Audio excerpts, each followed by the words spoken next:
Lonna Kelly, and this is Hudson Valley Art Speak. Thank you for joining us today. I'm going to be speaking to Ann Godesky for this episode, and we're going to be talking about painting and about the Art East Open Studio Tour and about what Ann's doing now. Thanks for coming, Ann. Thank you for inviting me again, Lonna. I really appreciate the opportunity to get to speak to you. It's always a good experience. Well, I really enjoyed our last interview, so it's time to come back. It's been a couple of years. Yes, yes. Yeah. So you participated in the Art East Open Studio Tour this year in October. Mm-hmm. And how did it go for you? I thought it was a great experience. The weather gods were with us. We had 2 really nice weekends, and there were a lot of people who were out and about, either enjoying the fall foliage or out for a ride. People who live around the area were participating. It was the best attendance I've ever had at a show. Changing it to 2 weekends, I think has been an advantage, because people who don't get to go the first weekend, or if there's bad weather, can attend the second weekend. But I had about 100 people come to the studio over the 2 weekends, and some friends and some people I have come to the tour before, and also people who just saw the signs and driving up 22 or out 55 and stopped in. Yeah, we did heavy PR on it this year. It was excellent. It was excellent. Yeah. And also the opening that we had in the Village of Pauling at the old bicycle shop. The kickoff show? The kickoff show. That was an exceptional event. Yeah. And having it centrally located like that, and having an evening event there where the studio was lit up at night. All the people coming through the village were curious, and we had a lot of people who were just walking by and they just dropped in, which was great, and I think an excellent opportunity to promote the show and for people to see the caliber of the art that's out there, true. all in one sweep. And it's like a little teaser, because you see 1 or 2 pieces from each artist, and you know, I think people get curious about what else they'll see when they go to the studios. I think that the variety of artists that we have along the tour, people can focus on their interest. If they're interested in ceramics, in pottery, or if they prefer photography or painting, if watercolor printmaking, whatever it happens to be. Sculptors. That's true, yes. Folk art, yes. Folk art. Some very interesting eclectic sculptural pieces that were in the tour. So I think there's something for everyone, and you can take in 1 or 2 a day, or you can just do the whole thing in a day, or whatever. You can start on one weekend and end up on the next weekend. And people were doing that. They mentioned to me that they were going to finish up the following weekend. So. Yeah, I got a lot of people from out of town. In fact, this year for the first time, I got more new people than returning people, and more people from, I got people from Manhattan and from Rockland County, and just, it was surprised, Connecticut. I had a number of people from Connecticut. Yeah. Yes, yes. And I think that the brochure, the map, the directions on the website were all really helpful in getting people to their destinations. Right, and so the big question, you're going to do it again next year? Of course. How many years has the show, the tour actually been going on? I think I missed the first one, but after that? This was 8. 8. This was the 8th year. I've done most of them. I missed the first. Yeah, I think I have too. Yes.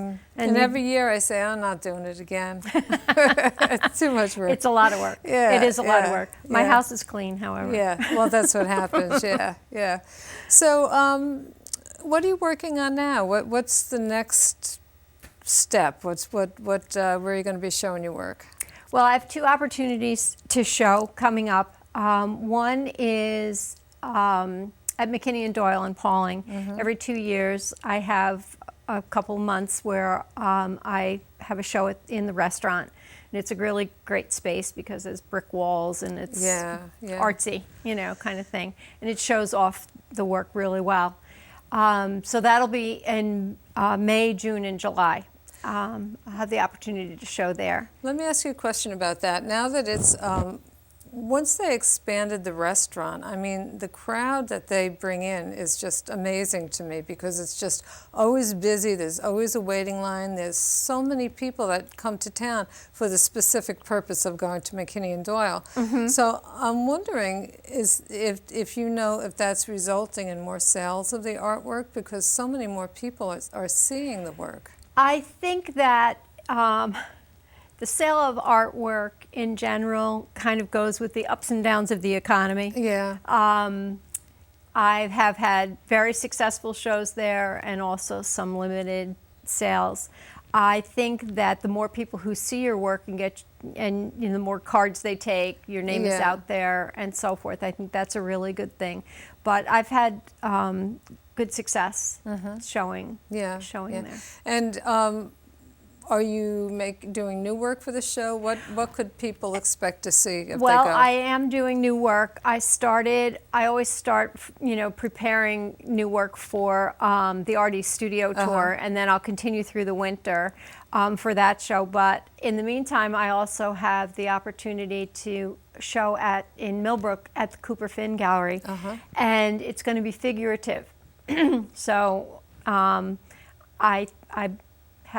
I mentioned to you before that whenever I see street musicians, I try to photograph them and have a lot of reference photos for that. And I think that that's the direction I'm going to go for the Cooper Finn show. So I think it'll be fun and it'll be challenging. Yeah, it'll be very different for you. It'll be really a new direction. Well, I think I'm coming back to it. When I first was back into oil painting again about 10 years ago, I did a number of figurative works and got away from it. I did my Emulating Georgia series. I did these very large flower photos like the one up here. Yeah. And people would say, oh, that looks something like Georgia O'Keeffe. So I just gave up and started calling them Emulating Georgia. And it's a whole series. And I always am drawn to water. I grew up at the beach, surrounded by boats and water. That's funny. I thought you grew up on a farm. No, I grew into the farm life too. But no, I grew up on Long Island and spent most of my childhood at the beach. And I really enjoy painting. Yeah, and that's a huge challenge to paint water effectively, and landscape, seascape, that kind of thing. So, but I've been doing that for a while. So I'm trying to look for the new theme, and one of them will be the figurative paintings of the musicians. I love that idea. I think it's great to move in new directions to kind of broaden what you do. You can always go back to what's safe. Yeah. But and that's the easy thing to do. Yeah. But it takes some practice. If you stop drawing or you stop painting for a while, it takes a little bit, well, that's an understatement. It takes a lot of effort to get back to the level that you were at before you were interrupted or whatever. Right. So where do you go to find musicians? Is it just kind of random, or? Well, I found these two guys who were playing the banjo on the walkway over the Hudson. They were just sitting up against the railing. When I get off the train in Grand Central Station, invariably there's someone playing something. As a matter of fact, I've seen the same guitarist there a few times and photographed him a few times. Central Park, there on a Sunday afternoon, there are musicians playing all over the park. Wherever the opportunity strikes. I'm really kind of interested in going to Daryl's house and seeing if have you gone there I yet? haven't gone, but I'd kind of be interested in getting a few photos there. So. Well, that'll be very different. That's more formal. It's more, on stage kind of a thing. But it has a lot of, I'm looking for things with character, that are a little bit different and unique. I have some fabulous pictures from San Diego, from Balboa Park and Yeah. you know, musicians there. So Yeah. I'm hoping to incorporate a lot of those things into the new work. Yeah, I have a number of pictures of musicians too from from the subways, from Woodstock, New York. You know, certain places where you go, you know, you're going to find them. Yes, for sure. Yeah, yeah, yeah. So when will that show be at Cooper Finn? The date hasn't been set yet, but it's going to be. I think I'm going to be. My worlds are going to collide. Yeah, You know, in getting ready for 2 shows. Yeah. So I think it'll probably be in the spring. yeah, yeah. Well, Yeah. that's great. Good. So, and something that we talk about sometimes is the materials that you use, and if you just talk a little bit briefly about options in choosing paints and what's a good choice if a person wants some more non-toxic. There have been a lot Material? of advances. As a matter of fact, I was just reading recently about some things that Gamblin is producing, and that's a pretty famous company that not only does oil paint but also does the medium and so forth, and paint thinner and that kind of thing. And one of the reasons I had stopped oil painting a while back was because it was very difficult unless you had exceptional ventilation. Yeah. You know, to have turpentine and everything. And you were always feeling like, I feel like sometimes that I glow in the dark because having, you know, been exposed to all of those materials early on in my career. And, you know, you really didn't realize years ago what effect it could have. So now I prefer to use things like odorless mineral spirits. And although they have some fumes, and the toxicity is much less. It's greatly reduced. Right? Yes, Good. and also with the, you know, the cadmiums and the leads and all that kind of stuff, they have created formulations that are much safer than they used to be.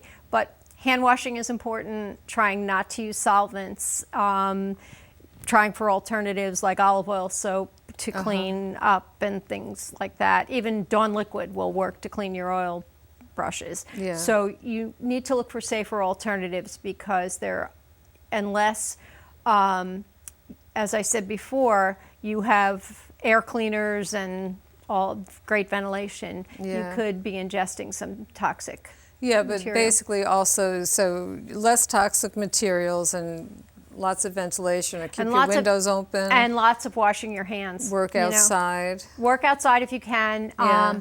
There are air cleaners available, but they're pricey. And you know, most artists don't have the luxury of doing that, but you have to have good ventilation still, even, you know, with the improvements. Yeah, well, thank you for that, Ann. I know you know that so well that I always want to touch on that. I'll be looking forward to seeing your work at McKinney and Doyle. It'll be a good opportunity or a good excuse for me to go out to dinner. And also at the Cooper Finn Gallery, and that's in Millbrook? In Millbrook, yes. Millbrook, great. Thanks so much for coming today. Thanks again, Lonna, for You're having me. It welcome. was really enjoyable.